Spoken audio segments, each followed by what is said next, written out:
오늘 우리에게 주시는 하나님의 말씀은 요한복음 21장 15절부터 25절까지 말씀입니다.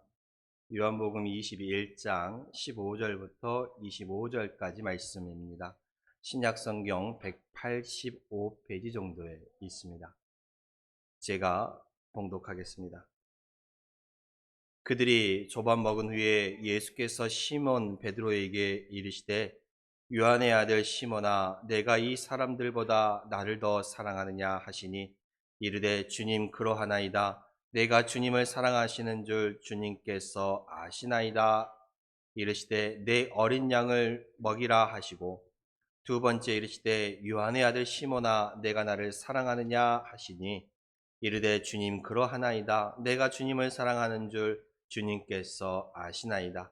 이르시되 내 양을 치라 하시고 세 번째 이르시되 요한의 아들 시몬아 내가 나를 사랑하느냐 하시니 주께서 세 번째 내가 나를 사랑하느냐 하심으로 베드로가 근심하여 이르되 주님 모든 것을 아시오매 내가 주님을 사랑하는 줄을 주님께서 아시나이다.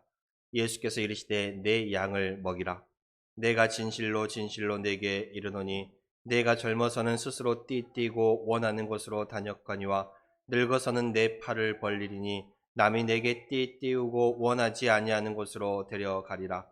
이 말씀을 하시면 베드로가 어떠한 죽음으로 하나님께 영광을 돌릴 것을 가르치심이로라. 이 말씀을 하시고 베드로에게 이르시되 나를 따르라 하시니. 아멘.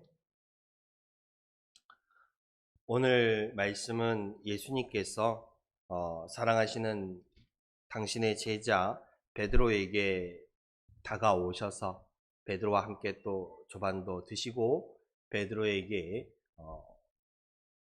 내가 나를 사랑하느냐라는 이 말씀을 세 번 물으시고 내 양을 먹이라, 내 양을 치라 말씀하신 것입니다. 예수님께서 부활하신 후에 베드로에게 찾아오셨습니다. 예수님께서 이 베드로에게 찾아오셔서 정말로 의미심장한 질문을 하셨지요. 내가 이 사람들보다 나를 더 사랑하느냐? 어쩌면 이 질문은 내가 이것들보다 나를 더 사랑하느냐라는 말씀일 수도 있습니다. 주님은 이 베드로에게 이 질문을 던지시면서 예수님께서 십자가에 달려 돌아가시기 전 마지막 만찬, 마지막 식사를 함께 하시면서 베드로가 당신께 했던 그 말을 떠올렸는지 모르겠습니다. 주님은 마지막 만찬을 제자들과 가지면서 제자들에게 이렇게 말씀하셨죠. 오늘 밤 너희가 다 나를 버리리라 라고 말씀하셨습니다. 그때의 베드로가 주님께 뭐라고 대답하였습니까? 주님, 다 주를 버릴지라도 나는 주를 버리지 않겠다라는 자신 있게 자신의 장담을 하였던 베드로였지요. 어쩌면 예수님의 내가 나를 사랑하느냐라는 이 질문, 부활하신 후 이 바닷가의 디베랴 호수 거기에 오셔서 다시금 물고기를 잡고 있던 베드로에게 오셔서 주님은 이 베드로의 했던 그 말을 어쩌면 다시 한번 확인하고 싶었는지도 모르겠습니다. 베드로, 네가 비록 나와의 그 약속, 주님 이 사람들이 다 주를 버릴지라도 나는 주님을 버리지 않겠다라는 이 약속을 비록 내가 지키지는 못하였다 할지라도 여전히 아직도 그 마음을 가지고 있는지를 주님 알고자 하신 것입니다. 오늘 주님은 이 베드로에게 요한의 아들 시몬아 내가 나를 사랑하느냐라는 이 세 번의 질문을 하십니다. 왜 주님께서는 당신을 부인했고 당신을 저주하며 도망쳤던 외면했던 이 베드로를 찾아오셔서 어쩌면 정말 남자들끼리 정말 어색할 수도 있는 이 질문, 사랑하느냐라는 이 질문을 세 번이나 하셨던 것일까? 우리는 주님께서 이 베드로에게 내가 나를 사랑하느냐라는 이 질문을 하시는 그 첫 번째 의미는 이 베드로의 마음 속에 자리 잡고 있었던 이 마음, 그 영적인 치유를 위해서 주님이 이 질문을 던지신 것입니다. 예수님께서 십자가에 달리시기 전에 마지막 만찬을 제자들과 하시면서 새 계명에 대해서 이 제자들에게 말씀하셨습니다. 너희는 서로 사랑하라. 내가 너희에게 새 계명을 주노니 서로 사랑하라 라고 말씀하셨죠. 그리고 너희가 모두 나를 버릴 거라는 이 예수님의 말씀에 특별히 베드로는 주여 내가 주를 위하여 목숨까지도 버리겠다. 나는 주님을 나의 목숨보다 더 사랑한다라는 그러한 강한 자신의 포부를 드러내기도 하였습니다. 그러나 막상 주님께서 잡히시고 주님께서 끌려가시던 그날 밤, 막상 주님을 위해서 자기의 목숨을 던져야 하는 그 위기의 순간이 다가오자 그 호언과 장담은 마치 모래성처럼 무너지고 말았습니다. 심지어 예수님이 잡혀가시던 그때에 조용히 예수님의 뒤를 따라갔던 베드로는 그 주변에 있는 사람들이 너도 예수님과 함께 있던 그 당이라 도당이라 라고 얘기했을 때에 세 번이나 예수님을 모른다라고 부인하고 저주하며 자기 혼자 살아남기 위해서 그곳을 떠나 주랭랑을 쳤던 모습을 우리가 볼 수 있습니다. 그 이후 예수님께서는 십자가에 달려 돌아가셨지요. 베드로는 이 예수님의 죽음 이후에 과연 어떠한 삶을 살았겠습니까? 어쩌면 여러 날을 가슴 아파하며 자신의 가슴을 치며 통곡하며 주님 앞에 했던 자신의 그 말들을 후회하며 살지 않았겠습니까? 베드로, 내가 주님을 위하여 나의 목숨까지도 바치겠다. 주님이 가는 그 감옥의 자리까지 가겠다라고 장담했던 베드로가 정작 주님께서 잡히시던 그날 밤 자기는 주님을 모른다라고 부인하며 그 자리를 도망쳤던 베드로. 그는 도망자였으며 그는 예수님께 배신자였습니다. 차마 주님을 만난다라면 주님께 얼굴을 들 수 없는 부끄러운 자가 되어버렸지. 마음속에 상처를 안고 마음속에 후회를 안고 살아가는 베드로였습니다. 그런 베드로에게 지금 부활하신 주님 찾아오셔서 자기 앞에 계시지 않습니까? 십자가에 못 박히신 손, 그 손을 보이시면서 그 손으로 직접 고기를 구워 제자들을 먹이시면서 차라리 주님 이 베드로를 찾아오셨을 때에 네가 어떻게 나한테 그럴 수 있느냐? 네가 어떻게 나를 배반할 수 있느냐? 네가 어떻게 나를 모른 채하고 도망갈 수 있느냐라고 호통이라도 치셨다라면 그 마음이 조금은 가벼웠을 것인데 오히려 그 마음이 편했을 것인데 오히려 주님은 자신의 그 과거의 잘못에 대해서 주님을 버리고 도망갔던 그 모습에 대해서 주님을 모른다라고 부인했던 그 모습에 대해서 단 한마디도 꾸짖음도 하지 않으시니 오히려 더 마음이 무거워졌을 것입니다. 주님과 함께 나누는 그 조반을 함께 먹으면서 그 밥이 얼마나 맛있게 들어갔겠습니까? 게다가 주님 이 베드로에게 물으셨습니다. 내가 나를 사랑하느냐? 내가 나를 사랑하느냐? 세 번이나 주님을 모른다라고 부인했던 그 상황들을 어쩌면 다시금 떠올리게 하는 질문이지 않습니까? 내가 다른 사람들은 다 주를 버릴지라도 나는 주를 버리지 않겠다라고 했던 그 베드로에게 그러나 정작 위기의 순간에 주님을 버렸던 그 베드로에게 내가 나를 사랑하느냐라는 이 질문은 그 베드로가 주님이 잡히시던 그날 밤을 떠오르게 하는 자기가 주님을 모른다라고 부인했던 그 시간들이 그 순간들이 떠오르지 않았겠습니까? 내가 나를 사랑하느냐는 그 질문에 베드로는 이렇게 말합니다. 주님, 그러하나이다.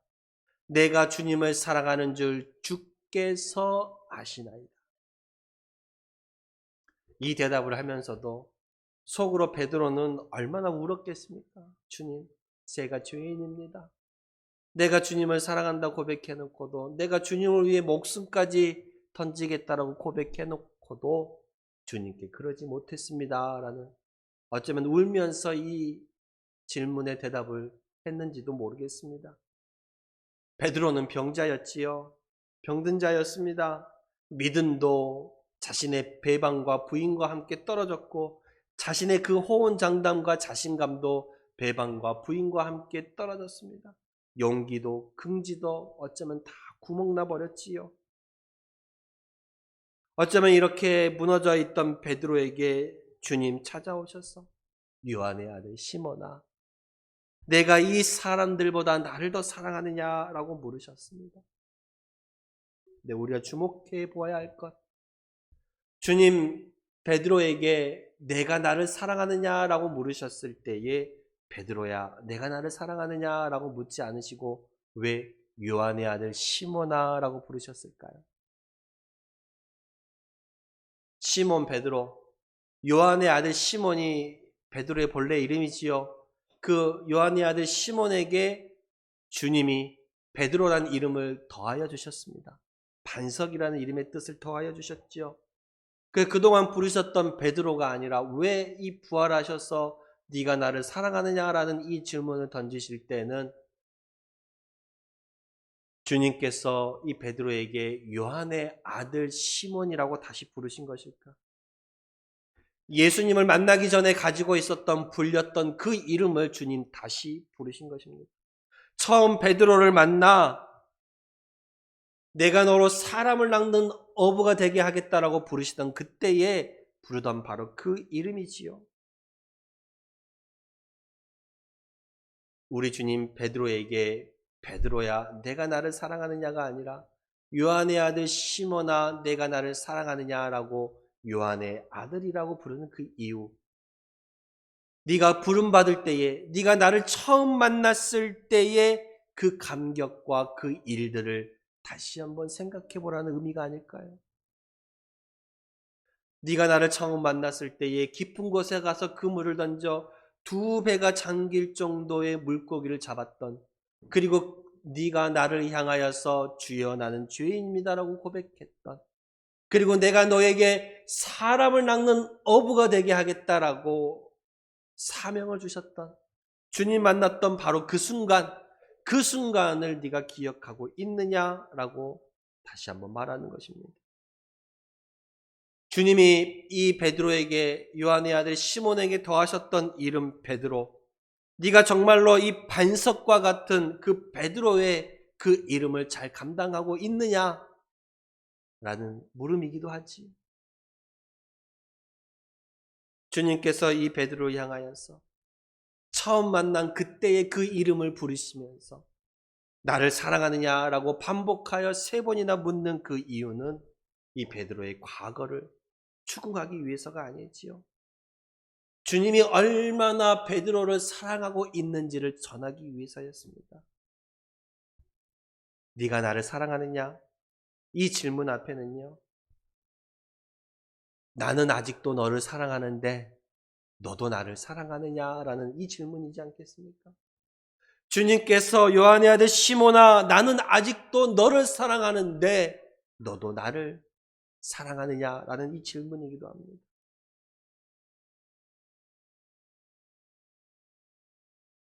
이때에 주님은 베드로에게 던지시는 내가 나를 사랑하느냐라는 이 질문을 베드로가 받았을 때에 그 질문을 세 번 받으면서 내가 주님을 모른다라고 세 번 부인했던, 그리고 주님 앞에 주여 그러하나이다 제가 주님을 사랑하는 줄을 주께서 아시나이다 라고 이 고백을 통하여서 마음속에 응어려졌던 그 아픔과 슬픔, 후회들을 다 털어놔 버리게 됩니다.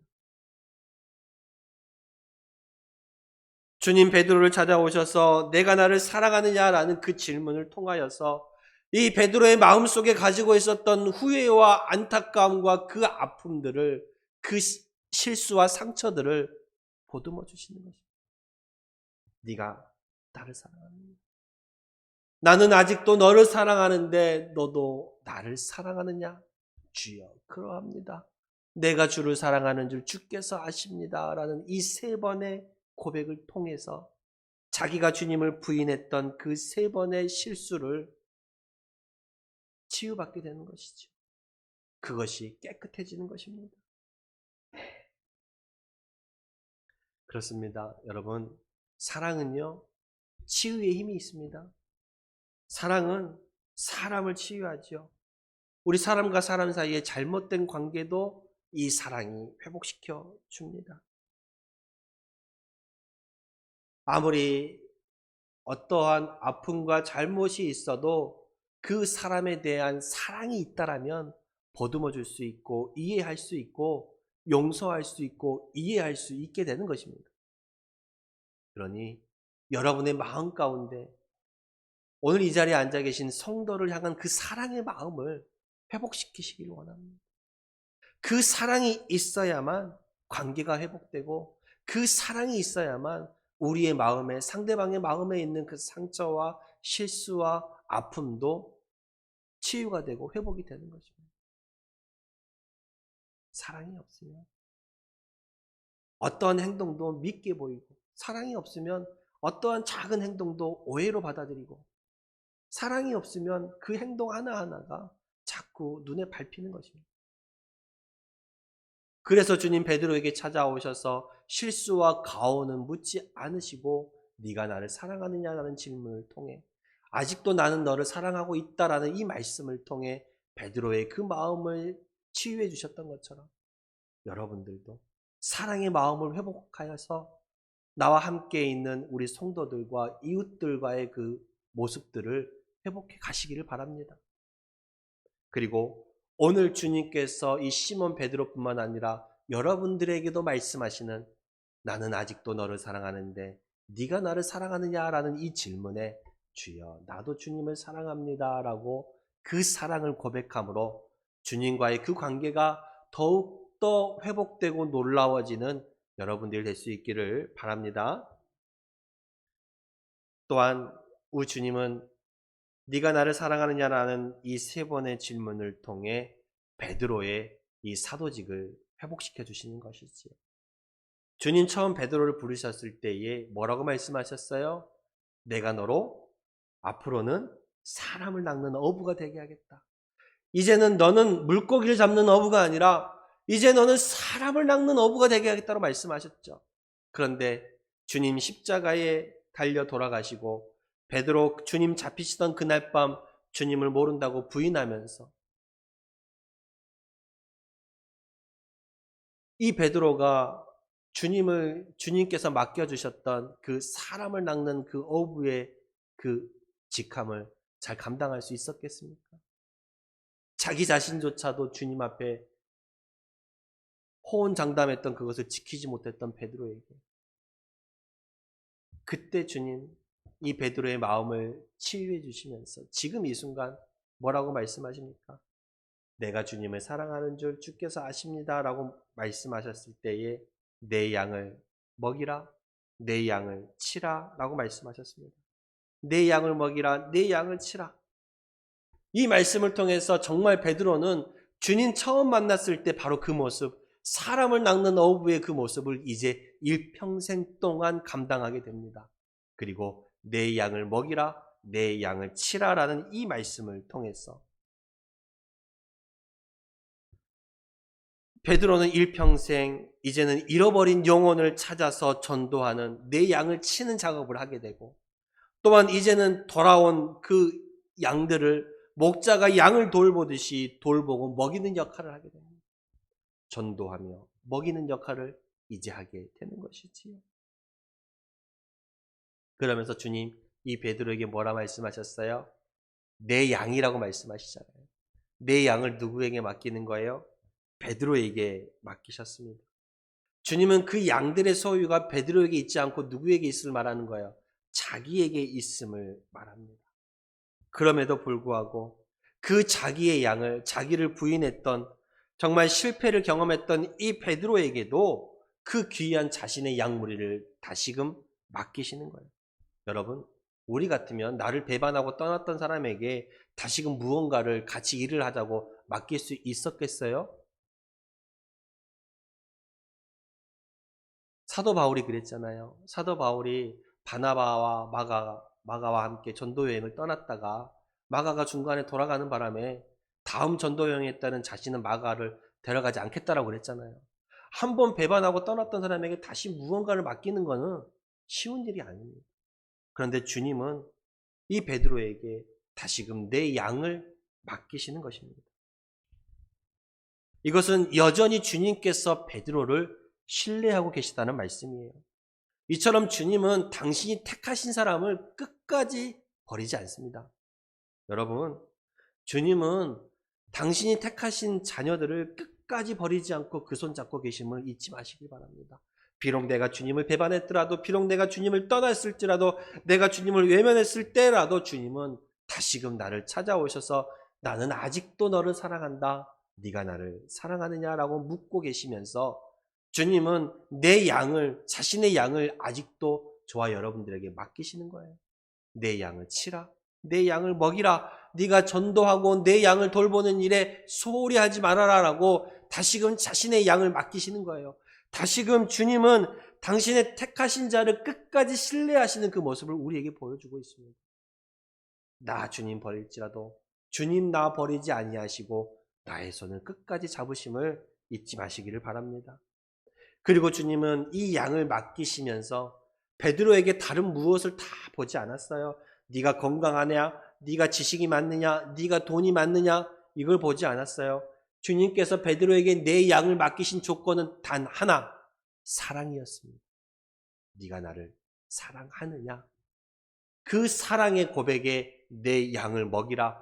그 사랑의 고백에 내 양을 치라라고 말씀하셨습니다.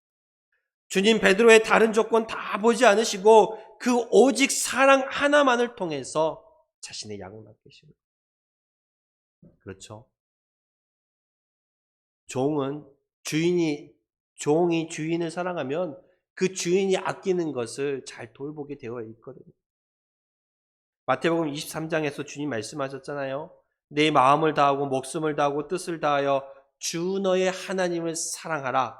그리고 이것이 크고 첫째 되는 계명이요 둘째도 그와 같으니 내 이웃을 내 자신과 같이 사랑하라. 성경을 통해서 우리에게 주시는 하나님의 큰 계명, 하나님 사랑이요 둘째는 이웃 사랑인 것입니다. 그 사랑을 보시는 거예요. 그리고 다른 조건 다 떠나서 네가 아직도 나를 사랑한다라면 내 양을 먹이고 내 양을 치라라고 말씀하시는 것입니다. 그러니 우리가 잃어버리지 말아야 할 가장 중요한 그 주님의 모습이 있다면 바로 사랑이라는 것을 깨달으시길 바랍니다. 그리고 우리 주님 이 베드로의 고백을 들으시면서 그리고 자신의 양무리를 맡기시면서 마지막으로 이 베드로의 장래에 대해서 말씀해 주시지요. 주님이 이렇게 말씀하셨습니다.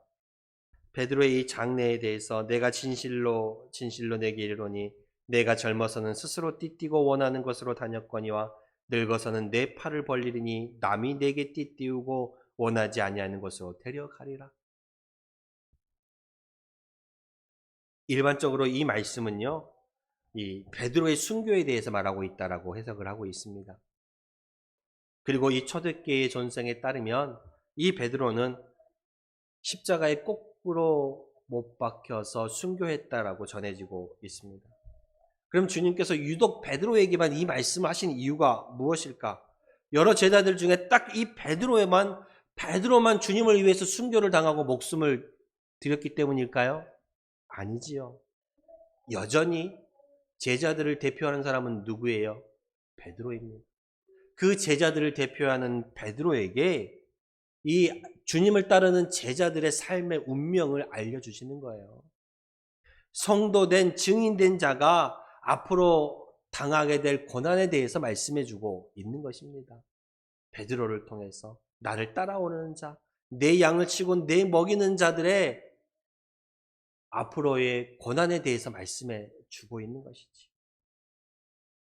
베드로뿐만 아니라 이 땅에 주님을 전하며 주님을 믿으며 주님의 증인된 삶을 살아가는 자들에게 다가올 고난에 대해서 말씀하고 있습니다.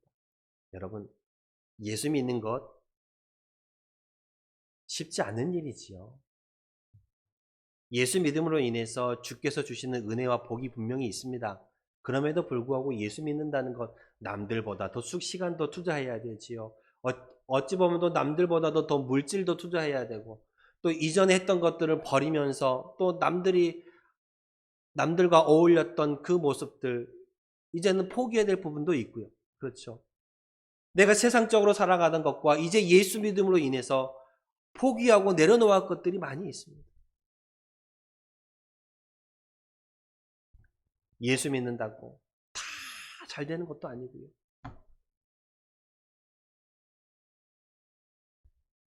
예수 믿음으로 인해 우리가 당하는 고난도 분명히 있음을 주님 말씀하고 있는 것입니다.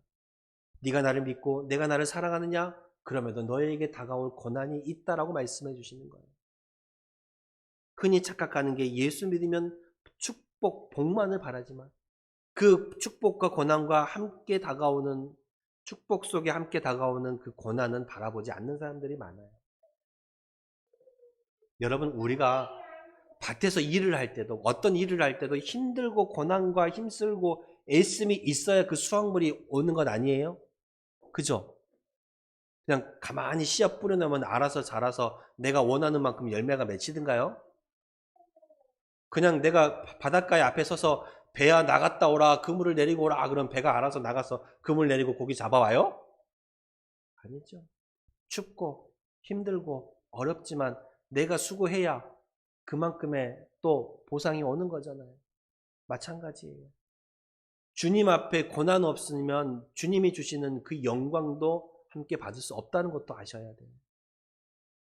그러니 때때로 우리가 예수 믿는다고 해서 핍박과 고난을 당한다 할지라도 주님 내게 주실 그 영광을 바라보면서 인내하며 주님 만나는 그때까지 최선을 다해 살아가시길 바랍니다. 그리고 오늘 또 내일 또 이 한 주간도 나 역시 베드로와 같이 주님을 전하는 증인으로서 예수 믿는 사람으로서 그렇게 살아갈 수 있는 여러분이 다 될 수 있기를 소망합니다. 예, 기도하겠습니다. 주여 감사합니다.